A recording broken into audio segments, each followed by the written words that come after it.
Albert Einstein, a genius revered by the world, but behind the equations that changed the universe was a man full of contradictions and loneliness.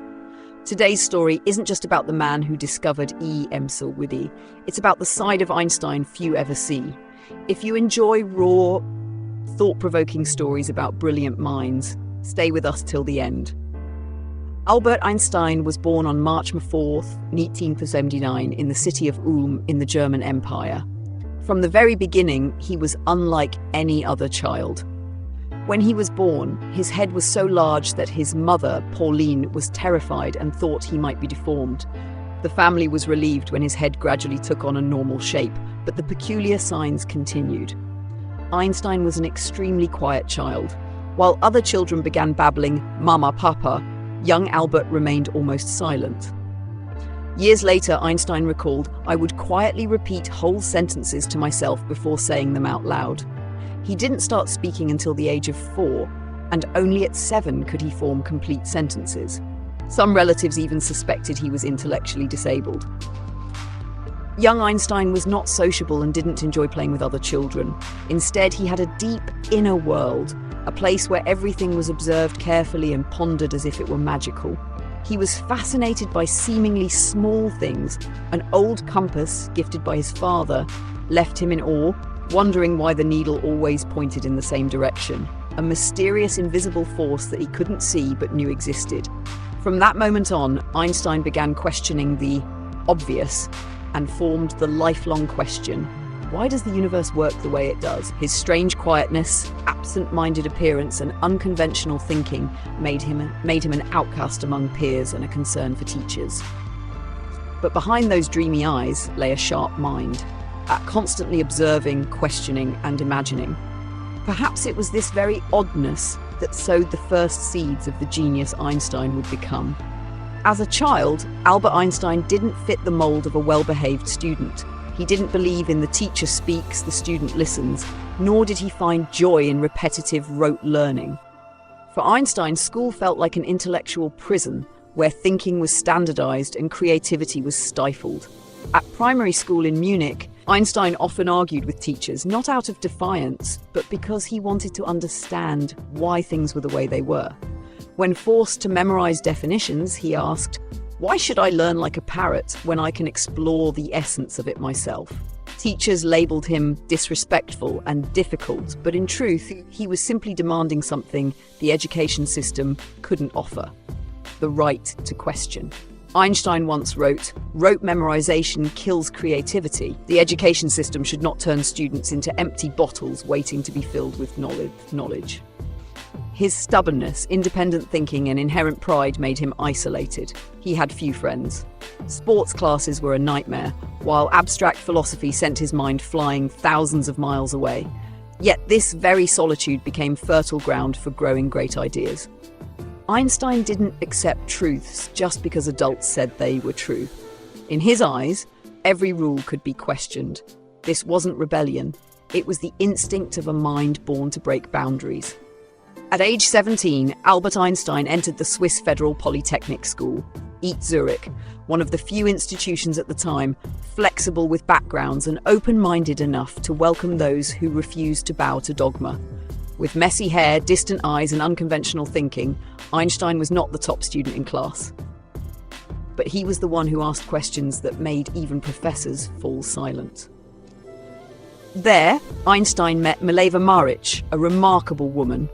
The only female physics student in the class, Mileva came from Serbia with a cold beauty, sharp intellect, and a rebellious spirit equal to Einstein's. They quickly connected through late-night debates on quantum mechanics, light, thermodynamics, and the loneliness of those who always swim against the current.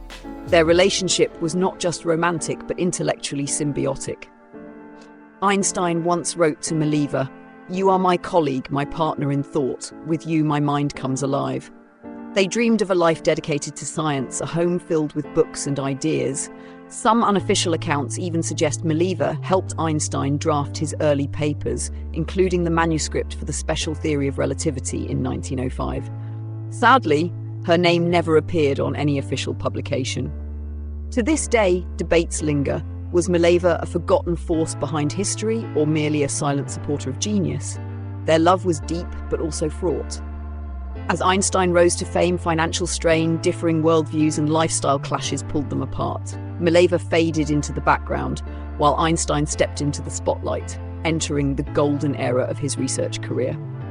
In 1905, Albert Einstein, then 26, worked at the Swiss Patent Office in Bern, a mundane job that offered a priceless gift: time to think.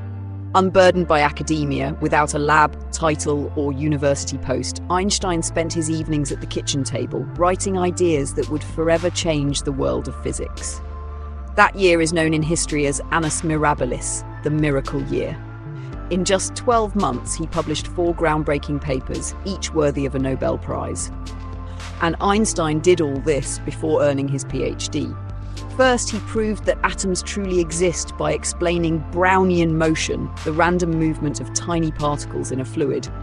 This wasn't just a mathematical model, it was physical evidence that matter is made of tiny particles. It ended centuries of debate between materialists and idealists. Second, Einstein explained the photoelectric effect. Light is not just a wave, but made of quanta, photons. When light hits a metal, these photons transfer energy to electrons, knocking them out. This idea defied classical physics and laid the foundation for quantum mechanics, opening the door to technologies like solar panels, digital sensors, and more. Third, he presented the special theory of relativity, a work that upended our entire concept of time and space. Einstein declared, "There is no such thing as absolute time. Time and space are relative, and the speed of light is the ultimate constant of the universe." The idea wasn't just shocking, it was beautifully terrifying, because it wasn't just physics, it was a new way to view the universe. And finally, E equals mc², a 3-character equation that shook the world. It showed that mass and energy are not separate, but 2 sides of the same coin, meaning a small amount of matter could unleash enormous energy, the theoretical basis for nuclear energy. After this miracle year, Einstein was no longer a patent clerk. He became a phenomenon, a star in the scientific world. But instead of chasing fame, Einstein retained his inherent pride.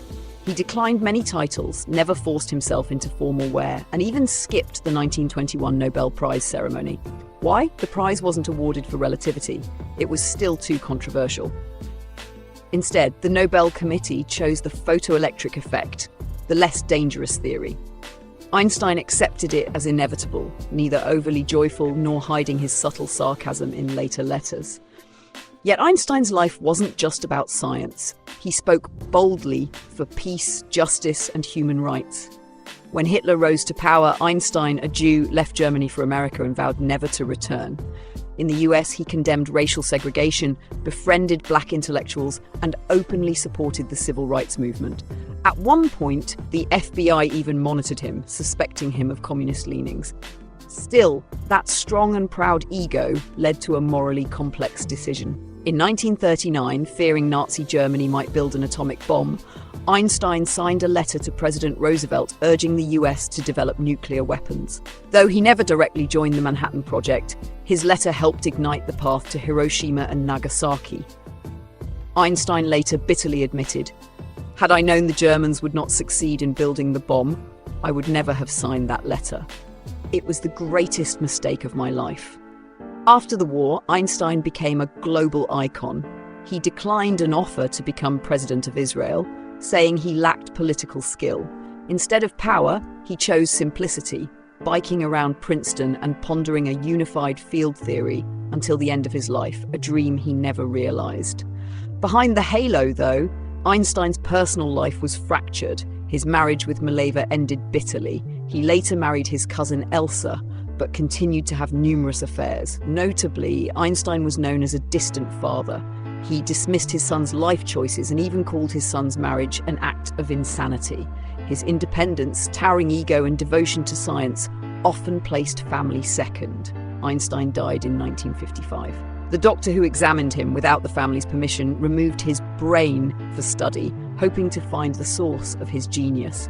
Yet to this day, no one fully understands what made Einstein, Einstein. Albert Einstein, the man who once said that imagination is more important than knowledge, left behind a legacy far beyond equations. He embodied independent thought, an uncompromising spirit, and served as living proof that genius is never perfect. Einstein once said, "Imagination is more important than knowledge."